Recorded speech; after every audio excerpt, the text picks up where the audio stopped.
Bienvenido a un nuevo programa de Estado de SATS, hoy para tratar temas de actualidad. El tan renombrado 500 aniversario de la ciudad de La Habana, temas económicos que están realmente poniendo un cierre para el año, y la realidad latinoamericana, una situación que ha venido, un escenario que ha venido en las últimas semanas derivando, precipitándose increíblemente, ¿no? Hace quizás 2 meses atrás el escenario estaba completamente distinto y hoy se está viviendo una situación bastante convulsa en toda la región, ¿no? Así que bienvenidos Olivera y Fernando. Un placer tenerlos de nuevo por acá y como siempre le cedemos la palabra a Fernando para que arranque con la introducción. Bien, yo creo que con relación al 500 aniversario debemos tocar algunos aspectos del mismo. En primer lugar, la visita más importante, aunque no participaron en los días de celebración directamente, o sea, el 15 y el 16 fue la de los Reyes de España, pero no hubo la cantidad de personalidades, ni personalidades importantes siquiera en los actos. Realmente fueron figuras de segundo orden y nadie de los que se dijo que iban a venir, vinieron. Sí, estuvo el rumor incluso de que Obama iba a venir y todo. Y que Carter iba a venir también, y todo eso se diluyó. Y al final vinieron algunos de los representantes de los países del Caribe fundamentalmente y personal diplomático, más que nada. Por lo menos eso fue lo que se vio. François Hollande también, ya sí, un hombre retirado ya del... Un hombre retirado ya prácticamente, o sea, personajes históricos más bien, pero no hubo personalidades del arte ni de la política en la recepción esta que se dio en el Capitolio.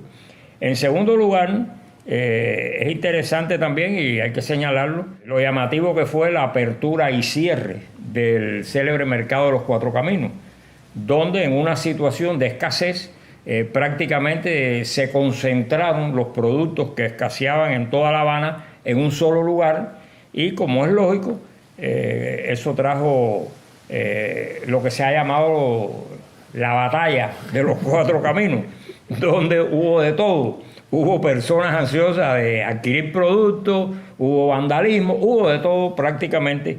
Y como decían alguien en la calle, en definitiva, fue una inauguración. Por eso se abrió y se cerró. No era que se abría el mercado de Cuatro Caminos, sino que se inauguraba simplemente. Era una actividad de inauguración. Las imágenes que pusieron ellos mismos en la televisión fueron delirantes, ¿no? Individuos arriba de los estantes tirando las cosas. Que aquello realmente era un circo lo que había en la tienda, ¿no? Y realmente no se recuerdan esas actividades así, porque inclusive cuando se abrió el célebre mercado aquel en la antigua Sears, el mercado centro que le llamaban, bueno, se hizo organizadamente, había unas colas.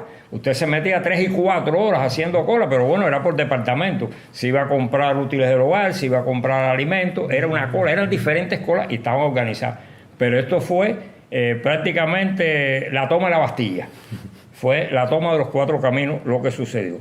También llama la atención, como un detalle, la censura de la canción de Carlos Varela, Habáname, que en definitiva no fue cantada, sino que fue recitada, pero que se cambiaron estrofas de la misma que le daban sentido a la canción y que se perdió. El compositor y cantante después declaró que con él nadie había contado para hacer eso, que él era totalmente ajeno a lo que había sucedido.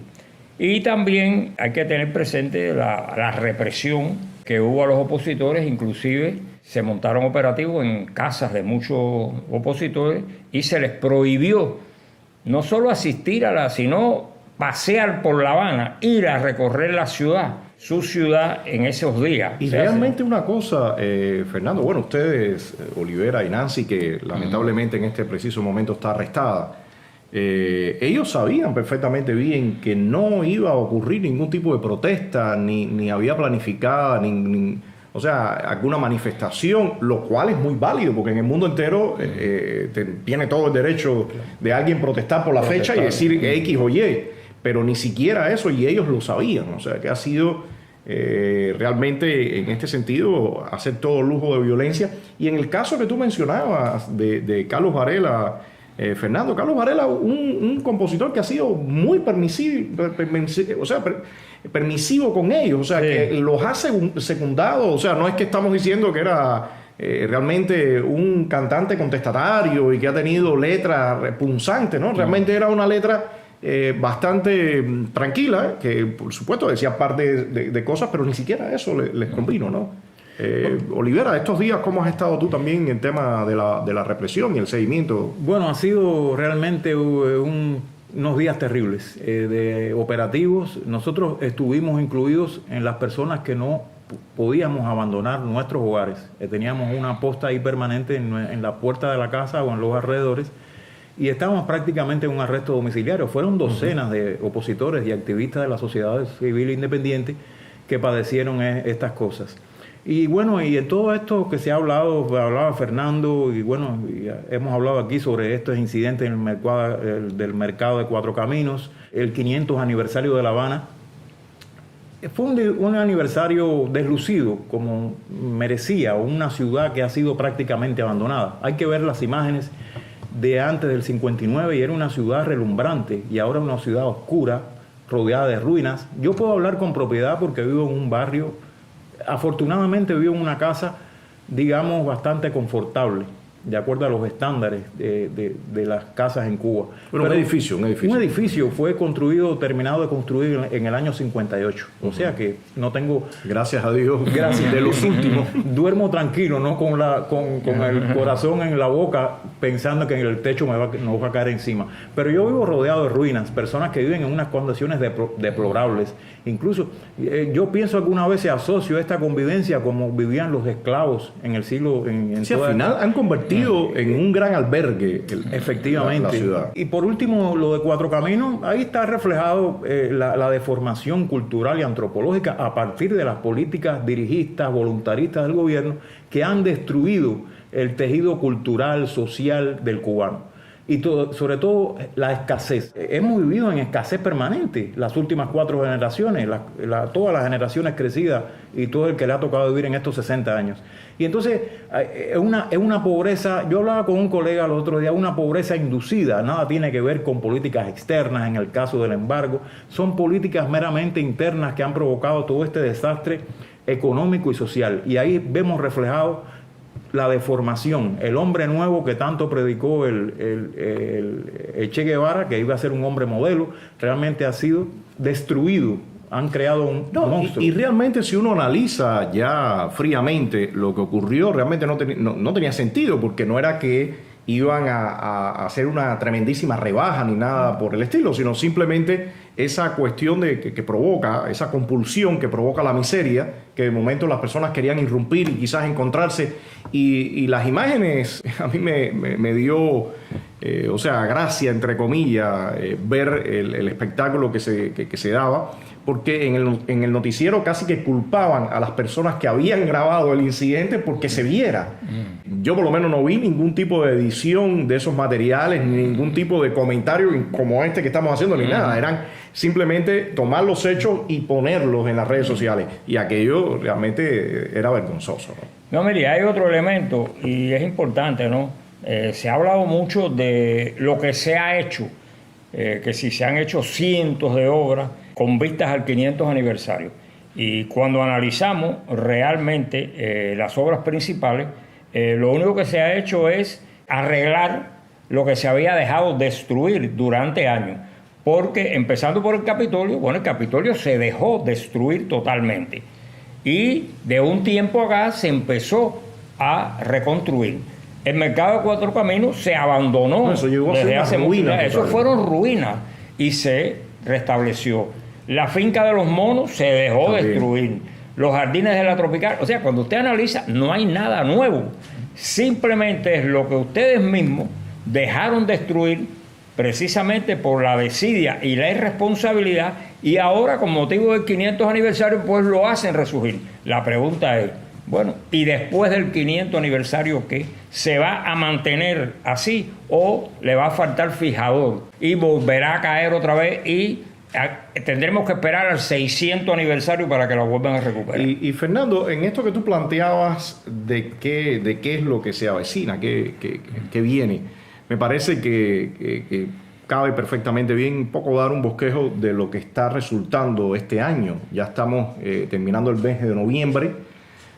Ha sido un año económicamente bastante desastroso para el régimen. Y bueno, quisiera que ustedes tocaran algunos de estos temas para todo lo que la llamada exportación de servicios. O sea, hay varios renglones que en algún momento ellos mostraron como casi varitas mágicas que estaban generando progreso y entrada de recursos del exterior, pero estamos terminando con un giro en todo este asunto, ¿no? Sí, prácticamente en noviembre, cuando analizamos ya casi 11 meses, porque estamos a mitad de noviembre, lo que queda es un mes y pico para terminar el año, realmente la economía ha seguido en crisis. Si comenzamos, por ejemplo, con el turismo, que según dicen las autoridades es la locomotora de la economía cubana, con relación al año 2018, ha decrecido en un 27%. O sea, Italia decreció un 27%, el Reino Unido un 30%, España y Francia un 13%. Y en general, de lo que se obtenía por el turismo, aparte de las medidas con los cruceros, etcétera, y las que se seguirán aplicando, en realidad, informado por el Estado, más o menos, lo que ha obtenido, lo que ha dado el turismo a la economía han sido unos 2.800 millones de dólares. El año 2018. Y disculpa, Fernando, estos datos que estás dando me parecen muy importantes porque si mencionáramos que bueno, ha habido un decrecimiento en el turismo por parte del turista de los Estados Unidos, uno pudiera decir, bueno, tiene que ver definitivamente con las medidas que se están tomando, que realmente se están tomando con ese objetivo, que entre menos recursos a las compañías del régimen, en este caso principalmente a esa.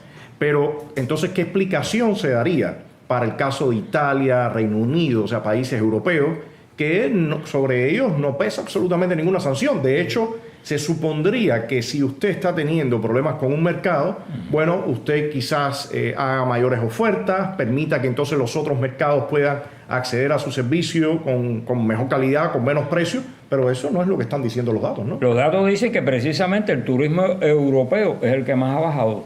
O sea, esta cifra de 27%, 30% corresponden a los países europeos. Ellos sacan como elemento positivo y llama la atención y un poco que da risa, ¿no? Que el turismo de Rusia ha aumentado un 20%, pero habría que preguntarse, ¿un 20% sobre qué? ¿A partir de qué? Yo porque ahora, ese 20% lamentablemente no recuerdo los datos, pero los otros días, el otro día, escuché en el noticiero que realmente era una cifra risible el turismo ruso a Cuba, ¿no? Precisamente porque no tienes punto de comparación. Bueno, el 20% de que venían 10 turistas y aumentó el 20%, o venían 100 turistas y aumentó el 20%. Claro. Es un por ciento que no dice nada absolutamente. Son 2.800 lo que se supone que recibió el turismo, ingresó el turismo. Pero todos sabemos que para sostener el turismo hay que importar la mayor cantidad de alimentos. Prácticamente se dice que el 80% de los consumos, lo que se consume en los hoteles, es importación. Por lo tanto, hay que rebajarlo. Y además, muchas de estas son empresas mixtas. Aquí lo que es una parte lo que uno recibe, lo que recibe Cuba, el resto lo reciben. Sí, hay tour operadoras que son las que mueven el turismo. Y en ese caso que tú mencionabas de la compra de alimentos, ya desde hace muchos años la cifra ronda en alrededor de 2.000 millones al año. O sea que realmente, Olivera. Yo parto de que hay un problema estructural en la economía. Una economía que no puede progresar, no puede salir del estancamiento a menos que ellos procedan a una apertura real, integral, gradual y sostenida. Y eso no es previsible a corto y mediano plazo, al menos yo no lo veo. Y esta rebaja, ahora que estábamos hablando de esta esfera del turismo, hay algo esencial, me parece, que es el problema del servicio, que el servicio es bastante malo comparativamente con otros. Y caro. Entonces, hay otros sitios más atractivos. Por ejemplo, en República Dominicana, que es el Caribe, y otros sitios, todas las islas caribeñas, el Caribe colombiano, por ejemplo, que tiene un montón de atracciones, yo creo que mucho mejores que las que hay en México. Cuba. Y México, la Cancún, mejores playas, o muy competitivas. Y entonces juegan una serie de estos elementos que han coadyuvado a que, y van a seguir bajando. Yo estoy convencido de que estas cifras van a seguir bajando. Y sobre todo que es una economía que no podemos ver al turismo como un eslabón aislado. La economía no funciona así. La economía funciona como una maquinaria. Y esta maquinaria, a menos que no se articule lo suficientemente bien, pues... No, el turismo, Olivera, va acoplado con muchos sectores de la economía interna y sobre todo de los servicios. Y sabemos que en los últimos tiempos el golpe que se le ha dado a todo el cuentapropismo, que al final de la jornada es lo que haría como la variedad en una ciudad de ofertas, de restaurantes o otros medios de diversión, ha sido tremendo. Los impuestos han aumentado, el abastecimiento también ha caído. Y otro punto que hemos tocado en otros programas que ahora toma más relevancia aún es el asunto del cambio de la moneda. O sea, ellos siguen todavía con un cambio oficial de 87 centavos de CUC por dólar, cuando se sabe que ya en el mercado negro estamos hablando de 1.20, 1.30, incluso en algunas zonas ya no tan citadinas, o sea, los precios han aumentado. O sea, que eso realmente genera un escenario bastante adverso para el turismo. Aquí por lo regular el turismo no es repitente. O sea, normalmente el turista viene, está una vez y le gusta el país, como naturaleza, pero todo esto que hemos dicho con relación a los servicios lo afecta, es muy caro y prácticamente no repite. Viene, visita Cuba, la conoce y después se va para otro lugar. Normalmente ese es el turista que nosotros nos encontramos. Muchos turistas mochileros que lo que gasta es el mínimo y por lo tanto viene, cuando le ponen precios exagerados, pues no los acepta. Y muchos de estos turistas, inclusive cuando llegan ahora, lo primero que preguntan es ¿dónde puedo cambiar el dólar? En el mercado negro, claro, porque no le interesa cambiarlo en la cadena, además porque vienen ya alertados de cómo está funcionando esto aquí. No, y dentro de esto habría que añadir, dentro de esta situación económica, lo que se ha vivido en días recientes de la cancelación de los contratos por los llamados servicios médicos en Ecuador y el rápido traslado que han tenido que hacer desde Bolivia, que la situación se calentó bastante con arrestos de 4 individuos, incluso la jefa de la misión, como le llaman ellos, y eso implica una pérdida realmente sustancial, ¿no? Sí, realmente en la exportación esta de servicios, o sea, el trabajo esclavo, como decimos, prácticamente 10.000 personas, teniendo en cuenta los 8.000 y pico de Brasil, los 750 de Bolivia y los 400 y pico de Ecuador, han dejado de prestar ese servicio y están en Cuba. Esto supone una pérdida. Si el año pasado se calculaba que por exportación de servicios, fundamentalmente servicios médicos, se recibían unos 11.000 millones de dólares, a partir de ahora, pues esto baja a 6.000, 5.000, a la mitad prácticamente, y esto afecta a la economía.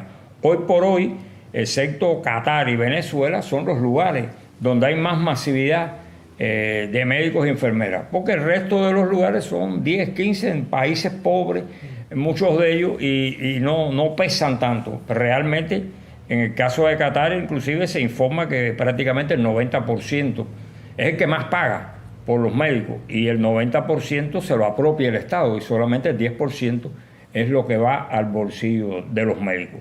Todo esto, como es lógico, incide sobre la economía. Por otro lado, hay que tener presente que el otro elemento que se sostiene en la economía son las remesas. En definitiva, la locomotora de la economía no es el turismo, es el servicio, la exportación de servicios y las remesas. Eso es lo que le da más o menos a la economía. Y llama la atención que hace unos días se informaba que la recién comenzada zafra 2019-2020, que comenzó el 18 de noviembre precisamente en un central de la provincia de Matanzas, pues este año 10 centrales no iban a trabajar porque no había caña para la molienda y por lo tanto se eliminaban 10 centrales de los pocos que ya participaron el año pasado en la molienda. O sea, hay que ver a qué se aspira. En esto, Olivera, con lo que tú mencionabas del escenario represivo que se está viviendo, Lo que es predecible es que las sanciones por parte de la actual administración se incrementen. Las remesas ya han sufrido un bajón. El tema de los vuelos ya empieza a ser operativo a partir del día 10 de diciembre, ¿no? 10 de diciembre. Que solamente se van a permitir los vuelos regulares a La Habana. ¿Cómo tú ves este escenario? Porque el régimen, lejos de dar ningún viso de voluntad política para tratar de ser algo más permisible, ahora lo que estamos viviendo realmente es una embestida contra... No solamente contra la oposición, sino sobre todo contra la sociedad civil también. Están siendo bastante... Sí. Ellos no les queda otro recurso que redoblar los niveles de represión. No tienen otro recurso, lamentablemente no tienen un pensamiento pragmático y un pensamiento acorde con las necesidades de Cuba como nación. Es lamentable, pero nos encaminamos, estamos mucho tiempo bordeando el abismo. Vamos a seguir por ese filo, en el filo del abismo, y puede ser que se caigamos al vacío. Puede ocurrir. Caer en un escenario de anarquía, de caos, eso puede ocurrir. Y para los próximos años es difícil predecir con claridad, pero lo que sí es imposible decir es que Cuba, bajo este régimen, bajo el gobierno que tenemos ahora, va a avanzar por un camino lógico, digamos, un camino razonable, racional. Eso yo no lo preveo.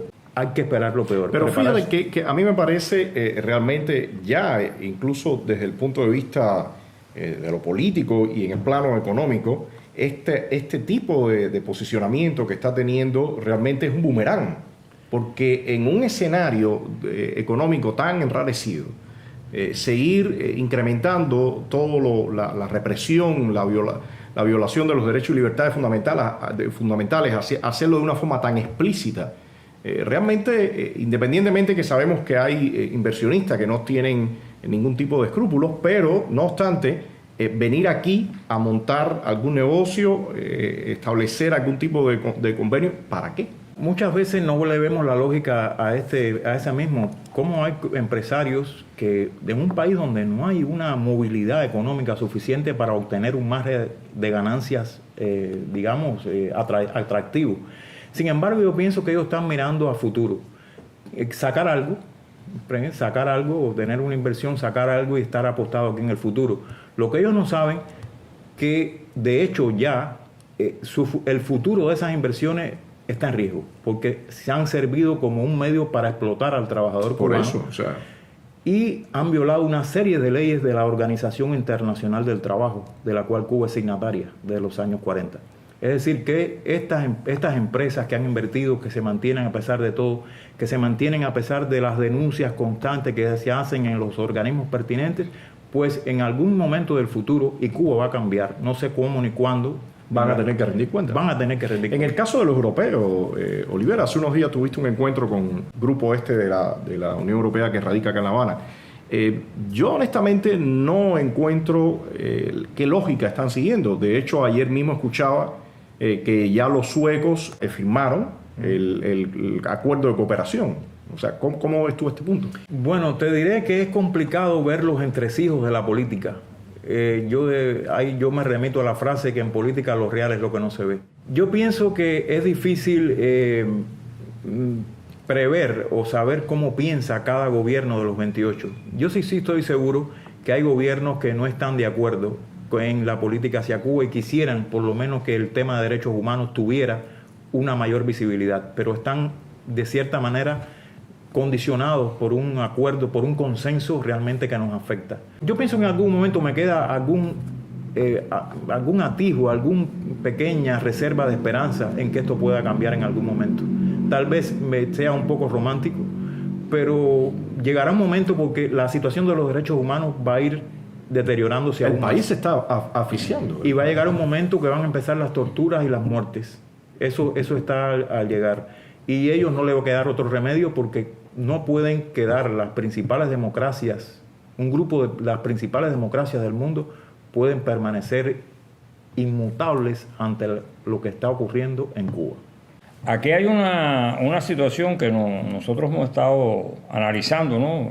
Interna, Pero hay que tener presente también que en el ámbito latinoamericano se están produciendo toda una serie de convulsiones en diferentes países. Colombia, en el mismo Chile. En Bolivia. Lo que sucedió en Bolivia, sorpresivamente, que prácticamente nadie esperaba, la misma Venezuela. La situación de Evo Morales en México, con sus declaraciones. En Nicaragua la situación con la iglesia se está complicando tremendamente. De Nicaragua con la iglesia. O sea, hay toda una serie de complicaciones que de una forma u otra eso afectan también. No, y Fernando, el régimen cubano implicado en muchas de ellas. Está vinculado a casi todas estas situaciones, de una forma o de otra, en unas más, en otras menos, pero está ligado a estas situaciones. Y todo eso, como es lógico, se revierte con relación a nuestra situación, que aparte de la crisis interna que nosotros tenemos, por todas las razones que hemos analizado y que hemos estado analizando en otros programas, ahora cae todo esto nuevo que está sucediendo en el ámbito latinoamericano y que hay que tener presente porque esto continúa desarrollándose y continúa agravándose. O sea, no hay soluciones inmediatas en esta... Y habría que aplicar el refrán que dice que no hay nada más cobarde que $1 millón, ¿no? Entonces, evidentemente, ningún inversionista, viendo este escenario tan convulso y tan incierto, creo que va a apostar por... Yo creo que depende mucho, y Cuba, hay que aclarar que Cuba no es una prioridad de política exterior en el mundo, en el contexto de los poderes globales fácticos. Y esto hay que tenerlo en cuenta. Todo depende de el arrojo, la constancia de nosotros, de los movimientos pro derechos humanos, la sociedad civil, una serie de personas que levanten su voz en medio de la tormenta para poner... Ahora tenemos la ventana de las redes sociales, que es una herramienta que les está molestando. De hecho, acaban de lanzar una ley para control en temas cibernéticos y todo también, ¿no? No tenemos otro recurso que insistir en seguir horadando la piedra. O sea, poco a poco un granito de arena por aquí, otro por allá, y poner en el contexto internacional lo que está ocurriendo en la Cuba profunda. Aquí llama la atención también lo siguiente, que mientras todo esto sucede y todos estos fenómenos se agravan, sin embargo, las autoridades cubanas tienen como un discurso ajeno a la realidad, en el cual habla de respetar los sueños, no vamos a negar nuestros sueños, vamos a seguir luchando por nuestros sueños, pero bueno, esas son palabras. Todo un poema. Lo importante son los hechos. Todo un poema. Lo otro es palabras y palabras y más palabras.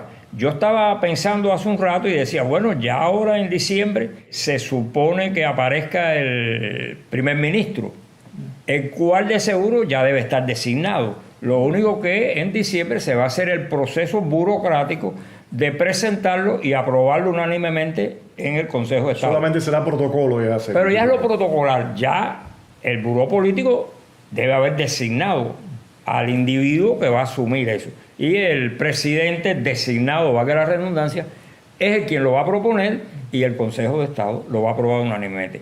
Pero, ¿qué tareita le van a echar sobre los hombros al primer ministro? ¿Por qué? No, Fernando, al final se convierten en una especie de recitadores, de repetir lo mismo, y decir se está haciendo esto y aquello cuando todo el mundo sabe que no se está moviendo la situación en ninguna dirección, ¿no? ¿Qué va a hacer si en realidad hemos visto lo que le espera al año 2020 prácticamente?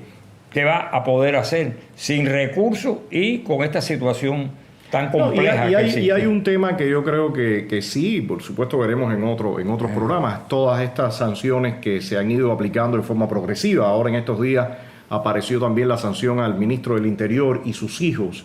Esto que hablábamos de que a partir del día 10 viene el tema de los vuelos. O sea, hay otro tipo de sanciones que claramente están a la espera. El incluir de nuevo al régimen cubano dentro de la lista de países patrocinadores del terrorismo. O sea, todas esas cosas dificultarían aún más el escenario que se está viviendo. Así que yo pienso que diciembre no va a ser un mes muy feliz para concluir el 2019, y las expectativas para el 2020, que veremos en otros programas también, no son muy halagüeñas, ¿no? Obviamente. Entonces, bueno, gracias por seguir los programas de Estado de SATS y nos vemos la próxima semana para el análisis de la situación interna y en el contexto regional. Muchas gracias.